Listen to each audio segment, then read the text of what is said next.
आज हम लोग इकोनॉमिक्स के चैप्टर 3 ऑर्गेनाइजेशन ऑफ डेटा आंकड़ों का संगठन के एमसीक्यू क्वेश्चंस को प्रैक्टिस करेंगे। क्वेश्चन नंबर 1, कौन सा चर खंडित है? Which is discrete variable? वजन, ऊंचाई, छात्रों की संख्या, इनमें से कोई नहीं।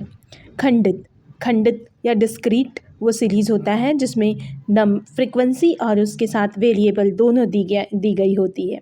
तो यहाँ पे छात्रों की संख्या डिस्क्रीट वेरिएबल है।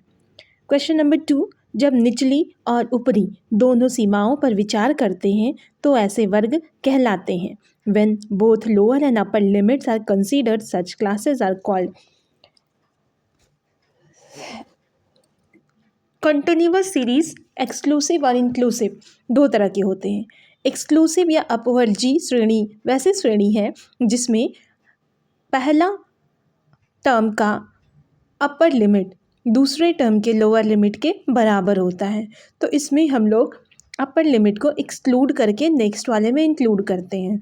यहाँ क्वेश्चन में कहा गया है कि दोनों को कंसीडर्ड किया गया है, तो ऐसा सीरीज होता है इंक्लूसिव जिसमें पहला या फिर पहले टर्म का अपर और लोअर यूनिट से नेक्स्ट टर्म का लोअर लिमिट डिफरेंट होता है, जैसे 0 to 9, 10 to 9, 10। तो ये होगा इंक्लूसिव सीरीज। क्वेश्चन नंबर 3, आंकड़ों के कालिक वर्गीकरण का आधार क्या होता है? What is the basis of chronological classification of data? काल मतलब समय के आधार पर जो वर्गीकरण किया जाता है उसको अकॉर्डिंग टू टाइम समय कहते हैं। एक वर्ग की निचली और ऊपरी सीमा का अंतर कहलाता है। The difference between upper limit and lower limit of A class. एक वर्ग सीमा की निचली और ऊपरी सीमा का अंतर क्लास इंटरवल या वर्ग अंतराल कहलाता है। अब परिष्कृत आंकड़ों के संबंध में निम्न कथनों में से सही कथन का चयन कीजिए। Choose the correct statement from the following regarding raw data. कच्चे आंकड़ों के संबंध में, रफ डेटा के संबंध में। अपरिष्कृत आंकड़ों से निष्कर्ष निकालना आसान होता है। It is easy to draw conclusion from raw data. नहीं, रॉ डेटा जो होता है उसमें से निष्कर्ष निकालना मुश्किल होता है। अपरिष्कृत आंकड़े प्रायः छोटे होते हैं। Raw data are generally small. Yes, जो हमारे रफ डेटा या रॉ या कच्चे आंकड़े होते हैं वो छोटे होते हैं, हम लोग उसे शॉर्ट फॉर्म में बनाए जाते हैं। क्वेश्चन नंबर 6, आंकड़ों के गुणात्मक वर्गीकरण का आधार होता है। What is the basis of qualitative classification of data?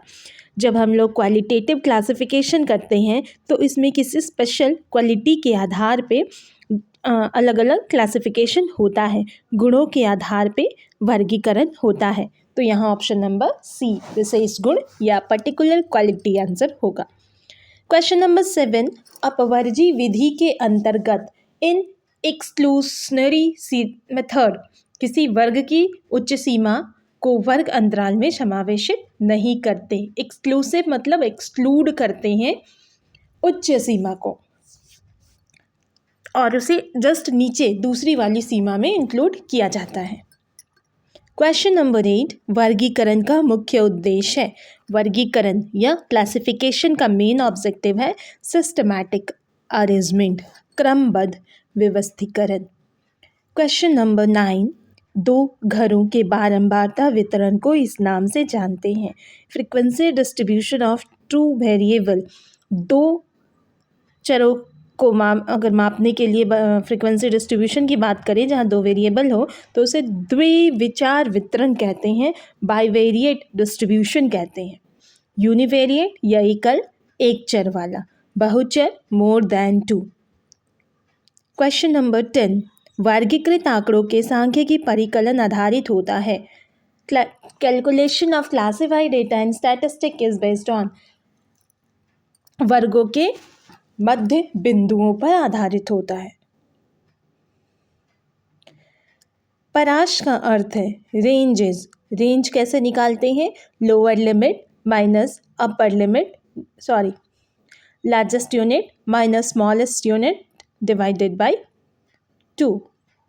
Range के लिए हम लोग डिवाइडेड बाय 2 नहीं करते, केवल दोनों जो सबसे बड़ा मूल्य है और जो सबसे छोटा मूल्य है उन दोनों का अंतर लेते हैं। तो यहाँ आंसर होगा अधिकतम एवं न्यूनतम प्रेक्षणों के बीच अंतर, difference between largest and smallest observation. वर्गीकरण सारणीयन का टेबुलेशन या classification is the dash of Aadhaar. Tabulation का आधार है क्लासिफिकेशन। किसी भी टेबल को बनाने के लिए ज़रूरी है कि हम लोग वहाँ डेटा को पहले क्लासिफाइड कर ले। 60 100 का मध्य बिंदु है। मध्य बिंदु हम लोग कैसे निकालते हैं? Lower limit plus upper limit divided by 2। 60 plus 100 divided by 2, 160 by 2 that means 80। वर्गीकरण सूचित करता है, क्लासिफिकेशन सिग्निफाइज समंकों की समानता, सिमिलैरिटी इन समेशन, समंकों की असमानता, डिसिमिलैरिटी इन समेशन। क्लासिफिकेशन क्या बताता है? सिमिलैरिटी भी बता सकता है और डिसिमिलैरिटी भी बता सकता है। सिमिलैरिटी को हम लोग एक कॉलम में इंक्लूड करते हैं और डिसिमिलैरिटी के लिए हम लोग नया कॉलम बनाते हैं। तो आंसर होगा बोथ, दोनों। खंडित जड़ों के लिए अधिक उपयुक्त वर्गांतर है।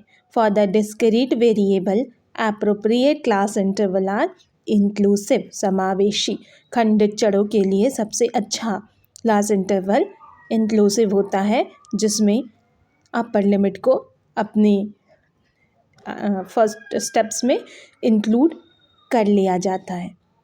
16 से कम संचयी आवृत्ति वितरण से छोड़े जाने वाली सीमा है। In less than cumulative frequency distribution the omitted limit is lower. जिस लिमिट को हम लोग छोड़ते हैं से कम वाली सीरीज होगी तो उसमें हमें लोअर लिमिट गिवन नहीं होता, हमें केवल अपर लिमिट गिवन होता है और लोअर लिमिट को छोड़ दिया जाता है। तो छोड़ा हुआ वर्ग क्या हो गया? लोअर। से अधिक की बात की जाती तो हो जाता अपर। तथ्यों या आंकड़ों का विशेषताओं या गुणों के आधार पर किया जाने वाला वर्गीकरण कहलाता है। Elements of figures on the basis of specialities और qualities classification is done is called qualitative classification. गुणों के आधार पर जब वर्गीकरण किया जाता है तो इसे गुणात्मक वर्गीकरण कहते हैं। वर्गीकरण आंकड़ों को व्यवस्थित करने की प्रक्रिया है। Classification is the process of arranging figures. जितना भी डेटा कलेक्ट हुआ है क्लासिफिकेशन के प्रोसेस में उसको अलग अलग रोज कॉलम में सजाया जाता है। तो ये ग्रुपिंग करने की प्रक्रिया है। Grouping the relation with different classes, विभिन्न वर्गों से संबंधित तथ्यों के समूहन की। भौगोलिक वर्गीकरण का आशय आंकड़ों के वर्गीकरण से है। Geographical classification means classification of figures. जब हम लोग जियोग्राफिकल क्लासिफिकेशन की बात करते हैं डैट मीन्स यहाँ आंकड़ों का व्यवस्थीकरण स्थान के अनुसार हुआ है, अकॉर्डिंग टू प्लेस हुआ है। क्रोनोलॉजिकल की बात करते हैं तो अकॉर्डिंग टू टाइम। क्वालिटेटिव की बात करते हैं तो according to special quality. Quantitative की बात करते हैं then according to number. Question number 20 that is the last question. एक वर्ग मध्य बिंदु बराबर है mid point of class is.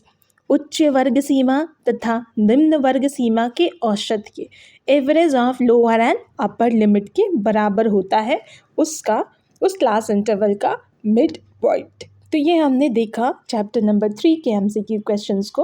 अब नेक्स्ट वीडियो में हम लोग चैप्टर नंबर 4 के MCQ क्वेश्चंस की प्रैक्टिस करेंगे। Thank you.